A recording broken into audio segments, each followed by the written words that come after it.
ज्ञान जंक्शन की इस अनोखी कक्षा में आपका स्वागत है। मैं हूं धनेश। चलिए स्टार्ट करते हैं आज का अध्याय। आज के इस अध्याय में हम जानेंगे प्रिंट ऑप्शन के बारे में। एक्सेल में काम करना जितना जरूरी है उससे कहीं ज़्यादा जरूरी है अपने डाटा को सही तरीके से प्रिंट करना। कई बार हमारा डाटा प्रिंट निकालते वक्त कट जाता है या अलग अलग पेज पर चला जाता है। आज हम इसी को फिक्स करना सीखेंगे।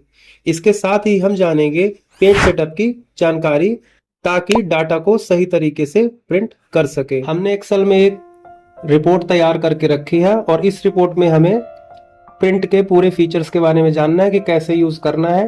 और अगर एक्सेल में कोई डेटाबेस बड़ा बना है तो उसको हम एक पेज में एडजस्ट कैसे कर सकते हैं, आइए जानते हैं इसको प्रैक्टिकल के माध्यम से। तो ये हमारा डेटाबेस है जिसमें हमने सारी चीजें तैयार करके रखी हैं। अब इसको हमें प्रिंट करना है। तो प्रिंट करने के लिए मैं शॉर्टकट की कंट्रोल पी का इस्तेमाल करने वाला हूं। जैसे ही मैं कंट्रोल पी का इस्तेमाल करता हूं तो हम देखते हैं कि यहाँ वो डेटा प्रिंट हो रहा है, लेकिन जितना डेटाबेस हमको चाहिए उतना इसमें स्क्रीन में नहीं दिखा रहा है। तो हमें इसकी सेटिंग करके इसको एडजस्ट करना पड़ेगा। तो सबसे पहले हम जाएंगे और इसको हम यहाँ से fit sheet on one page कर देंगे। और जैसे इसको हम fit sheet on one page करेंगे तो हमारा पूरा डेटाबेस वन पेज में कन्वर्ट हो जाएगा। इसको हम यहाँ से जूम आउट और जूम इन भी कर सकते हैं। इसके अलावा हम यहाँ से पेज की साइज बदल सकते हैं। हालांकि ऑफिशियल साइज हमारा A4 ही होता है तो हम इसे बाय डिफॉल्ट A4 ही रखेंगे। यहाँ से हम पेज का ओरिएंटेशन चेंज कर सकते हैं, जैसे कि पोर्ट्रेट, जिसको हम वर्टिकल, और लैंडस्केप इसका मतलब हॉरिजॉन्टल होता है। ये डिपेंड करता है कि हमारी रिपोर्ट किस हिसाब से बनी है।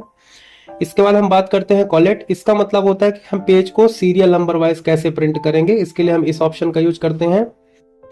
इसके बाद बात करते हैं हम प्रिंट एक्टिव शीट, जिसमें हमें वो डेटाबेस को सेलेक्ट करना होता है जिसे हमें प्रिंट करना है। तो इसमें हमें 3 ऑप्शन देता है।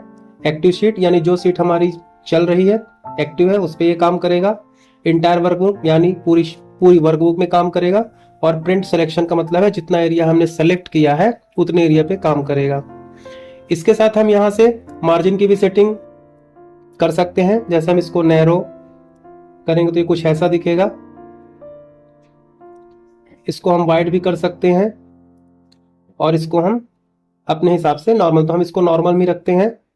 तो इस तरह से हम सारे ऑप्शन का यूज करके एक अच्छा बेहतर प्रिंट प्रीव्यू ले सकते हैं और इसे हम प्रिंट आउट दे सकते हैं। क्योंकि हमारा डेटाबेस बहुत बड़ा था और इसे हमें एक पेज में करना था तो हमने वो भी एडजस्ट कर लिया है। तो ये थे एक्सेल के कुछ बेहतरीन प्रिंट फीचर। इन टिप्स की हेल्प से आप अपने ऑफिस वर्क को और भी प्रोफेशनल बना सकते हैं। उम्मीद है अब आपको एक्सेल में प्रिंट निकालने में कोई प्रॉब्लम नहीं आएगी। अगर आपको हमारी यह वीडियो पसंद आई हो तो इसे लाइक करें, अन्य लोगों के साथ इसे शेयर करें और नई वीडियोस की जानकारी के लिए हमारे YouTube चैनल को सब्सक्राइब करें।